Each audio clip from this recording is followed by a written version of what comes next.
nakadayag ko sa gihimo sa Iglesia ni Cristo. Wa sila kahadlok sa pagpadayag silang katungod.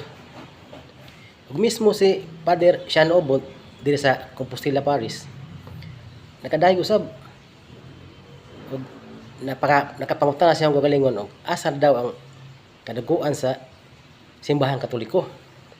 O nganong wala sila mo gawas, pero iyar mong gitubag niya pangutana nga kung unsa ilang desisyon ato lang respetaran. Bitaw sa no, makapangutana ta ba? Kay niadtong isyu ni Sara Duterte sa iyang confidential fund nga 125 million sa aba kayong simbahang Katoliko, si BCP nangreal di pa. Unya karon nga issue sa flood control nga binilyon, daghan na namatay sa baha.